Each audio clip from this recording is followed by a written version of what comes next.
jamais été dans quelque chose d'aussi noir que cette relation qui a été vraiment destructrice. Il a tous les droits. La vérité, c'est la sienne. Et il peut la travestir comme il veut. Il est brillantissime, éloquent, face caméra, il se met en mode on, il déblatère tout ce qu'il a déblatéré. Et ça suffit à embrigader des fans comme ça qui sont complètement aveuglés. Parce que c'est aveuglé. Hein. Et pour vous, il n'a pas la religiosité dont il se dit emprunt? Quand on lui parle de pratique, il balaie d'un geste de la main en vous disant que ça ne sont que des détails.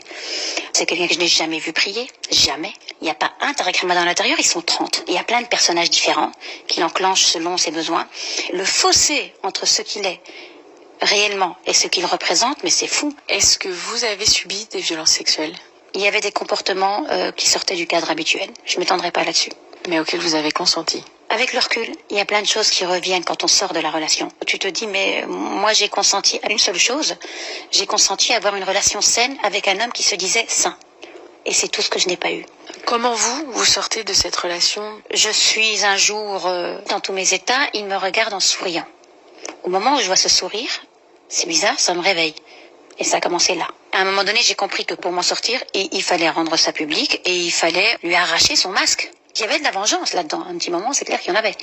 Mais ce qui m'empêchait de respirer, c'est pas tellement ce qu'il était, c'est de le voir faire ce qu'il fait. Et après monter en tribune, venir dire ce que la moralité et l'éthique, venir conseiller les gens dans leur vie privée, c'était quelque chose qui m'empêchait de respirer, ça. Je vais sur son Facebook à lui, je me mets à écrire, voilà, je m'appelle Mejda, il m'est arrivé ça. Ses équipes, évidemment, me bloquent. Lui, il m'appelle Furax, évidemment. Des menaces, au côté un peu plus émotif, affectif. Ça dure 1 an, ça. 1 an où lui essaie de me faire taire. Moi, je me tais pas. Finalement, je me rends compte surtout que je n'intéresse pas beaucoup de monde, que je dérange. On dit que je suis dérangée.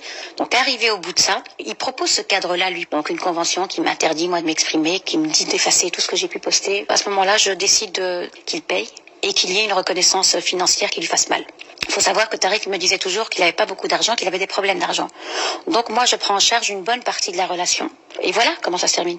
Au bout d'1 an de tout ça, sans compter les années passées avec lui, j'étais comme sortie d'une secte, vraiment complètement vidée, aussi bien physiquement que moralement. Qu'est-ce qui fait que ce qui pourrait relever de la pure vie privée vous semble important à dire publiquement? D'abord, c'est un homme public dont le métier est justement de s'occuper de la vie privée des gens.